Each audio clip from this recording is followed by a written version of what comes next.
వీచినను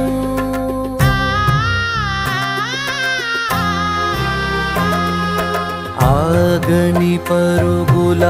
సాగినను ఆపదగాలులై వీచినను